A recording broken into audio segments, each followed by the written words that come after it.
AB sued over the Beverly Hills beatdown.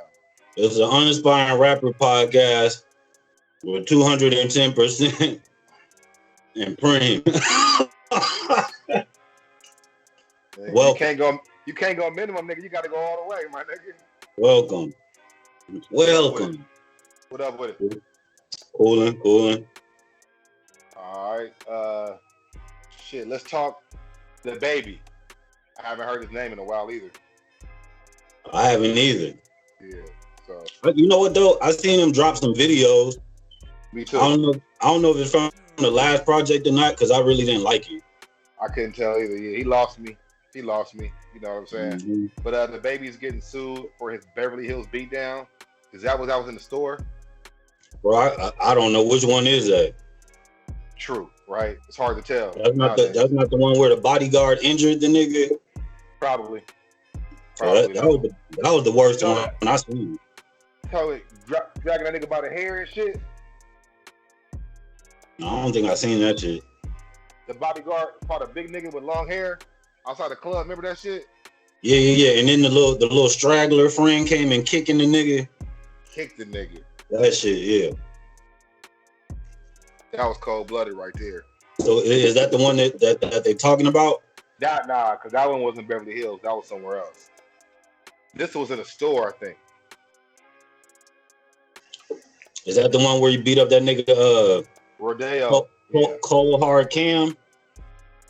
Nigga said, I did this by myself. Nigga said, I did this by myself. Remember? Yeah, that's that nigga Cold Hard Cam. That nigga said, I did this by myself. Me, nigga.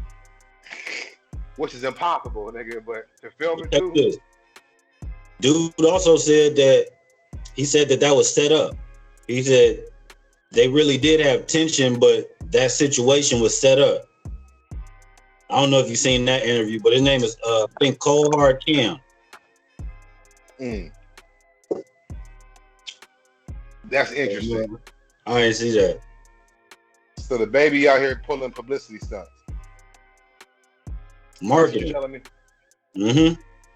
A lot of people don't know he did the whole diaper thing, right? Yeah, that was at South by Southwest, I think.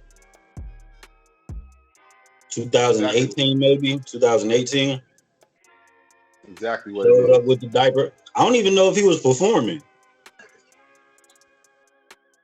No, I think he's out there just campaigning. Let's keep it on hip hop for a second. There's been reports of Little Reese only selling 500 copies. Have you heard that? Lil Reese? Yeah. The Chicago nigga, right?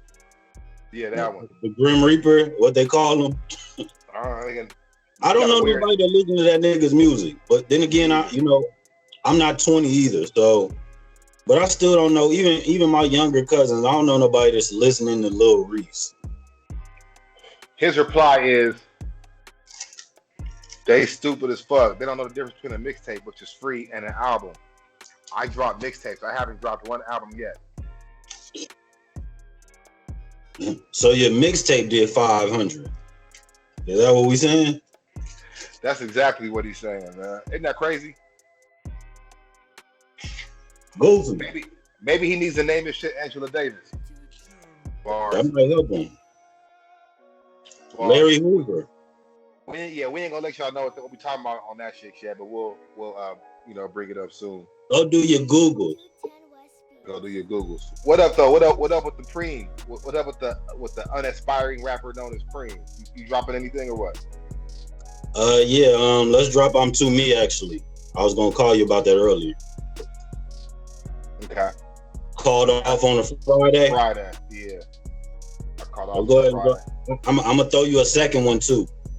I'm gonna throw you on I'm Different, produced by Biz, and To Me. Okay. So since we talking about hip hop, last week we had a lot of discussions about top 5 this, top 5 that. Let's go to the East Coast right now. From New York, who you feel like are their top 5 strongest MCs? We talking MCs or are we talking about music?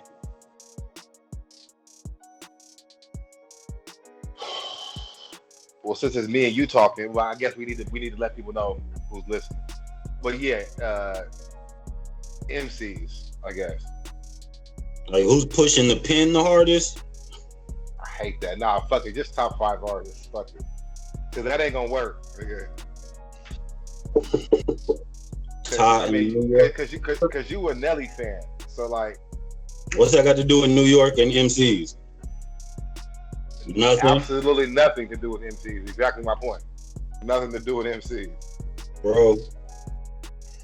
Anyway, go ahead. So what we doing? MCs, artists. Who's the top 5 artists in New York right now? To me.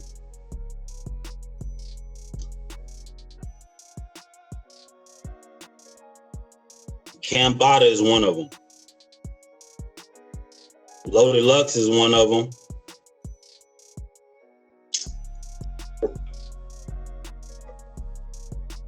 Damn, shit, I don't know. New York ain't on top right now. I can't name them niggas. That nigga know you wanted to say Bambaataa.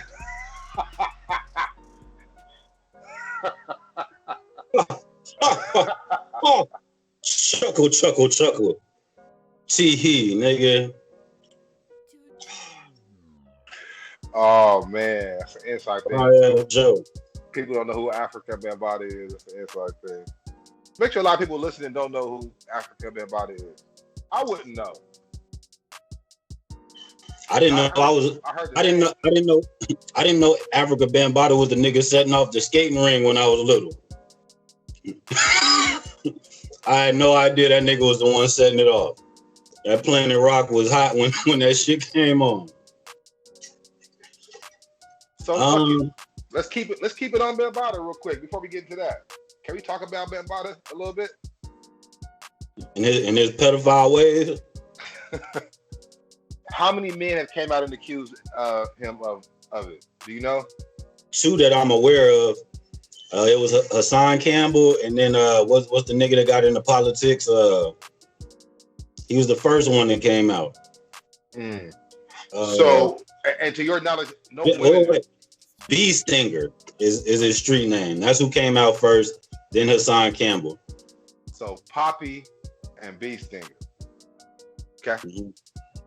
So, and no women that you know of have ever accused him of anything. What'd you say? No women that you know of have accused him of anything. When all that shit came out, they said they don't even have pictures of Bambaataa with like any women that he's been with. Okay, so for those who are listening who don't know the situation with Afrika Bambaataa, is one of the pioneers in the hip hop industry. He was accused of sexual assault. He was thawing boys under the age of 18 and sucking them up numerous times. The niggas kept coming back, exposing them to pornography, and we're talking about it, in New York. So there's a famous YouTuber named Hassan Campbell, a big YouTuber named Hassan Campbell, and he's actually one of the gentlemen that accused him of dying him. Right. So, but it's deep. If you guys get a chance, go listen to it more, because a lot of people have attacked Hassan Campbell for doing it. Then there's proof of Hassan Campbell still keeping a relationship and exchanging monies and shit with Bambaataa when he was locked up. So there's all kind of weird shit going on with it. It looked like some Stockholm syndrome shit. Right. So now, if you ask me if I believe it, absolutely, because I don't see no grown man being as macho and bravado as Hassan Campbell, who has went to jail for murder. Am I right? I believe so. Yeah. Yeah. Did double-digit years, if I'm not mistaken. To come put himself out there like that, if it's not true, to do this campaign and to be able to take this slander from people all over the world. I don't think he's lying. But absolutely not. But I also believe it's a part of him that's partially protected the person that victimized him. So Stockholm syndrome. So right. Right. That's a real thing. Yeah. So that's a real thing. But shit, I think that probably Hassan Campbell probably needs help. He needs to talk to somebody. He probably just doesn't want to admit it. But maybe I think he uses that YouTube. At one time he did. he used YouTube as a platform for him to get some of this shit out. It's changed over the last couple of years to the point where I had to unfollow Blood. You know what I'm saying? Because he was doing some other shit. With everybody. Yeah, he beefing with everybody on the internet. Right, but at the time I looked at it like he was putting the story out, doing these little short, things with people, and I was respecting it. But somewhere along the way, it got weird and shit. You know what I mean? That shit took a different. I remember it all happened when he got his little plaque for getting them certain subscribers. Remember, it was like 250. It was like the 500K or 250 or some shit like that, or 100K. I can't remember what it was, but once he hit that shit, that nigga whole mind state changed, nigga. That nigga was getting checks to pay rent.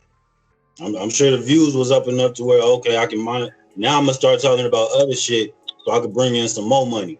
Right. I think that's what he was on. Nigga became Choke No Joke and shit.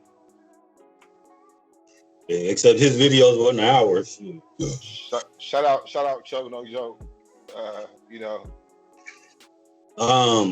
Shout out Hassan Campbell too, though. You know what I'm saying?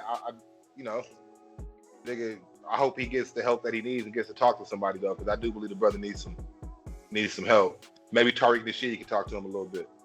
You get to check. You didn't check the Jag shit yet, huh? Jag and Math, it just dropped. It just officially dropped.